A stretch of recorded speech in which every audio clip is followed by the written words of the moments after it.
پاکستان کی سیاست میں وقتی مفاہمت، وقتی دشمنی اور مستقل مفاد ہمیشہ سے ساتھ ساتھ چلتے آئے ہیں۔ یہی حال آج مسلم لیگ نون اور پیپلز پارٹی کے درمیان دکھائی دیتا ہے۔ چند سال قبل ہی جلسے کے سٹیج پر کھڑے مریم نواز اور بلاول بھٹو زرداری آج ایک دوسرے پر تیر برسا رہے ہیں۔ سوال یہ ہے کہ آخر وہ کون سی وجوہات ہیں جنہوں نے ان دو بڑی سیاسی جماعتوں کے وارثوں کو ایک دوسرے کا مخالف بنا دیا ہے؟ 2018 کے انتخابات کے بعد اپوزیشن جماعتوں نے تحریک انصاف حکومت کے خلاف ایک وسیع اتحاد پاکستان ڈیموکریٹک موومنٹ (PDM) تشکیل دی۔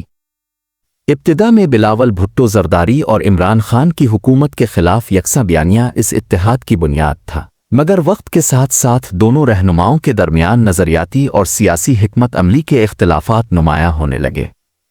2022 میں تحریک عدم اعتماد کے نتیجے میں عمران خان کی حکومت کے خاتمے کے بعد پیپلز پارٹی اور مسلم لیگ نے اتحادی حکومت بنائی تو بظاہر اتحاد مضبوط دکھائی دیا۔ بلاول بھٹو زرداری وزیر خارجہ بنے اور شہباز شریف وزیر اعظم، تاہم اقتدار میں شراکت دار کا یہ تجربہ دیر پا نہ رہا۔ پیپلز پارٹی کو شکایت رہی کہ وفاقی حکومت میں بڑے فیصلے نون لیگ خود کر رہی ہے، جبکہ سندھ کے مسائل نظر انداز کیے جا رہے ہیں۔ دوسری جانب مریم نواز کے قریبی حلقے یہ سمجھتے تھے کہ پیپلز پارٹی حکومت میں حصہ لے کر فائدہ تو اٹھا رہی ہے، مگر سیاسی بوجھ نون لیگ کے کندھوں پر ڈال رہی ہے۔ یہی باہمی شکوے بعد میں اختلافات کی جڑ بنے۔ 2024 کے انتخابات کے بعد مرکز میں مسلم لیگ کی حکومت قائم ہوئی۔ اتحادی حکومت میں پیپلز پارٹی نے غیر رسمی طور پر مسلم لیگ نون کی قیادت کو تسلیم تو کیا، مگر حکومت میں باقاعدہ شامل ہونے سے گریز کیا۔ آصف علی زرداری نے ایک محتاط پالیسی اپنائی، وہ اقتدار کے قریب بھی رہے اور اس کے بوجھ سے خود کو دور اور الگ بھی رکھا۔ یہی وہ سیاسی چال تھی جس نے مسلم لیگ کو دباؤ میں ڈالا۔ نون لیگ چاہتی تھی کہ پیپلز پارٹی حکومت میں شریک ہو تاکہ فیصلوں کی سیاسی قیمت مشترکہ ہو، مگر پیپلز پارٹی نے سہولت کار بن کر اپنی سیاسی ساکھ محفوظ رکھنے کی کوشش کی۔ اب صورتحال یہ ہے کہ مسلم لیگ نون مرکز میں حکومت کر رہی ہے، جبکہ پیپلز پارٹی سندھ میں اقتدار میں ہے۔ دونوں جماعتیں ایک دوسرے کی ضرورت بھی ہیں اور حریف بھی، مگر حالیہ بیانات اور جلسوں میں جس طرح کے سخت جملے استعمال کیے گئے ہیں، اس سے واضح ہے کہ سیاسی مفاہمت اب تقریباً ختم ہو رہی ہے۔ اختلافات کی سب سے بڑی وجہ اقتدار کی تقسیم ہے۔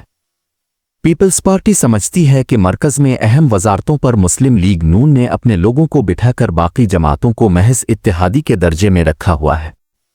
پیپلز پارٹی خصوصاً وزارت خزانہ، توانائی اور ترقیاتی منصوبوں میں زیادہ کردار چاہتی تھی تاکہ سندھ اور جنوبی پنجاب میں اپنے ووٹر کے سامنے کارکردگی دکھا سکے، مگر مسلم لیگ نون نے یہ وزارتیں اپنے قریبی لوگوں میں تقسیم کر کے پیپلز پارٹی کو حاشیہ پر رکھا۔ دوسری جانب نون لیگ کا موقف ہے کہ چونکہ عوام نے مینڈیٹ زیادہ دیا ہے، لہذا فیصلوں کا حق بھی انہی کو ہونا چاہیے۔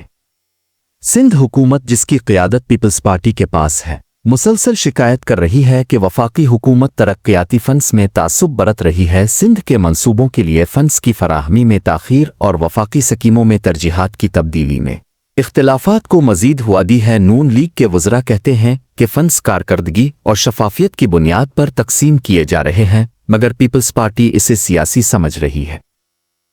اختلافات صرف اقتدار کے ایوانوں تک محدود نہیں بلکہ عوامی سطح پر بھی اثر انداز ہو رہے ہیں۔ دونوں جماعتیں جانتی ہیں کہ اگلے الیکشن میں انہیں ایک دوسرے کے ووٹ بینک سے مقابلہ کرنا ہے، خاص طور پر جنوبی پنجاب، کراچی اور سندھ کے دیہی علاقوں میں۔ نون لیگ کو خطرہ ہے کہ اگر وہ کارکردگی نہ دکھا سکی تو پیپلز پارٹی عوام دوست بیانیے کے ذریعے وفاق میں اپنی جگہ بنا سکتی ہے۔ اس طرح پیپلز پارٹی کو اندیشہ ہے کہ اگر نون لیگ کے ترقیاتی منصوبے کامیاب ہوئے تو وہ پنجاب میں دوبارہ ناقابل تسخیر ہو جائے گی۔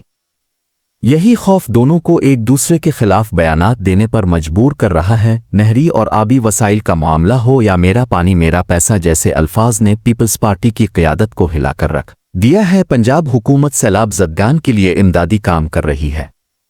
متاثرین سیلاب کو امدادی مرحلہ وار چیک تقسیم ہونا شروع ہو چکے ہیں۔ حکومت پنجاب نے یہ موقف اختیار کیا ہے کہ BISP کے ذریعے امدادی تقسیم نہیں ہوگی، اس پر بات کرنا بند کرنا چاہیے۔ اس پر بلاول بھٹو نے زور دیا ہے کہ BISP ایک انصاف پذیر اور مؤثر نظام ہے اور اس کے ذریعے امداد دینے کا حق پیپلز پارٹی کا سیاسی مشن ہے۔ نتیجتاً یہ معاملہ خیرات نہیں بلکہ اقتدار اور پالیسی کا معاملہ بن گیا ہے۔ ان تمام اقدامات کے باعث پیپلز پارٹی نے قومی اسمبلی اور سینٹ کے اجلاسوں کا بائیکاٹ جاری رکھا۔